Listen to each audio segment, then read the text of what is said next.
நம்ம பார்க்குறது இப்போ திருப்பதியில் திருமலையில் மலை மேலே இருக்கிறத அனந்தாழ்வார் நந்தவனம். அனந்தாழ்வார் இந்த மகிழம்பூ மரத்தில் தான் அப்படியே ஒளிமயமாக அங்கேயே இருக்காருன்னு அந்த இடத்துல நம்ம இன்றைக்கி ஒரு சிறு குறிப்பு மட்டும் பார்ப்போம். அந்த சுற்றி அவருடைய வரலாறு போட்டிருப்பாங்க. அவர் வாழ்ந்த அந்த அக்ரகாரம், அதாவது சிறுபுத்தூர் அப்படின்னு போட்டிருப்பாங்க. அது சென்னைப்பட்டினம் பக்கத்தில் தான் இருக்கும், அதாவது கர்நாடகா பக்கம். அதுக்கப்புறம் அவர் ராமானுஜரை பார்த்தது, சந்தித்தது, ராமானுஜர் அவருக்கு பஞ்ச சம்ஹாரம் பண்ணி வச்சது. அதுக்கப்புறம் ராமானுஜர் நீ திருப்பதியில் பெருமாள் தனியாக இருக்கார், அவருக்கு போய் நீ கைங்கரியம் பண்ணணும் போன்னு சொல்லும்போது அவருக்கு மனசே வராது. நான் உங்களுக்கூட இருக்கணும், இல்லை நீ போகும்போது அவரே திருமையில் புஷ்கரணி அவராக தோன்றுவார். மனைவி நிறைய மாத கர்ப்பிணி. அப்புறம் பெருமாள் ஒரு சிறுவனுடைய உதவி பண்ணி வந்தால் கூட அவர் வேணான்னு சொல்லிட்டு நீ போன்னு விரட்டி அடிப்பார், கடப்பாறையால் விரட்டிவார்.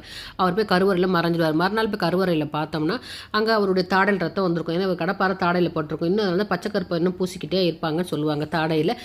அனந்தாழ்வார் தோட்டத்தில் பூ துளசியில் ரொம்ப மணக்கும். அதனால் தாயாரும் பெருமாளும் இங்கே இரவு தங்கிட்டு போவாங்களாம். அப்படி இருக்கும்போது காலையில் பார்த்தா செடியெல்லாம் களைஞ்சிருக்குமா, அதே மாதிரி பூக்கெல்லாம் உழுந்துருக்குமா. கோவப்பட்டு நைட்டு என்ன பண்ணுறாரு பார்க்குறாரு. பார்த்து அவர் பெருமாள் அந்த லட்சுமி தாயாரை பிடிச்சது. லட்சுமின்னு தெரியாதவருக்கு லட்சுமி தாயாரை பிடிச்சிடாரு. பெருமாள் போயிடுறாரு.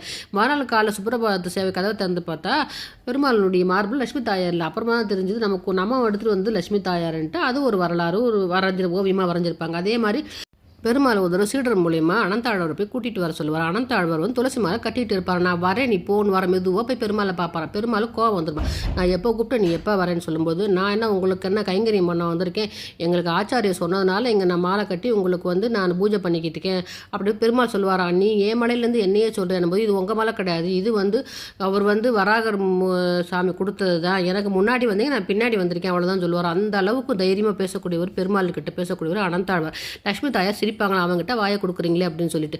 அதுக்கப்புறம் பெருமாள் கைங்கரியம் பண்ணிக்கிட்டே இருப்பார். இவர் பெருமாளுக்கு ஒரு நாள் ராமானுஜர் இவர் பார்க்க வருவார். அவர் ஆற தழுவி அவர் போக மனசே வராதான். சில சமயங்கள்லாம் நிறைய ஆச்சாரியங்கள் பெருமாளை பார்க்க வருகின்ற பொழுது பெருமாளே சிறுவன் உருவில் அவங்களுக்குலாம் உணவு கொடுத்துருக்காங்க. நீ யார்ப்பான்னு அவங்க கேட்கும்போது நான் அனந்தாழ்வாரனுடைய சீடன்னு சொல்லுவார். அதாவது பெருமாளே குருவாக ஏற்றுக்கிட்டு வருது அனந்தாழ்வார். அதுக்கப்புறம் பெருமாள் இவர் நமக்கு ராமானுஜர் இவரை பார்த்துட்டு இவர் இருந்துட்டு இவர் கூட 2 நாள் தங்கிட்டு போகிறாராம். மனசு இல்லாமல் போகும்போது இவர் மாதிரியே ஒரு உருவம், அதே ராமானுஜர் அவர் மாதிரியே ஒரு உருவம் செய்து அவர்கிட்ட கொடுத்துட்டு போகிறாரு அனந்தாழ்வார். அனந்தாழ்வார் அதை என்ன பண்ணுறாரு, திருப்பதியில் அந்த கருவறையில் சுற்றி வருகின்ற பொழுது அந்த இடத்துல ராமானுஜரை பிரதிஷ்டை பண்ணுவார். ஆச்சாரியார் சன்னதினே இருக்கும். நீங்கள் திருப்பதிக்கு போனால் பாருங்கள், கருவறை சுற்றி வருகின்ற பொழுது உங்களுக்கு உண்டியலுக்கு தாண்டி போகும்போது ஆச்சாரியார் சன்னதி இருக்கும், நீங்கள் கவனிக்கலாம். அந்த அளவுக்கு பெருமை வாய்ந்தவர் அனந்தாழ்வார். அதுக்கப்புறம் அனந்தாழ்வார் என்ன பண்ணுறாரு, அவர் ஒரு நாளில் இதே இடத்துல திருப்பதி கருவறைக்கு பின்னாடி இருக்கிற ஒரு மகிழம்பூ மரத்தில் அவர் ஒளி சமாதி ஆனது வரலாறு இருக்குதுங்க.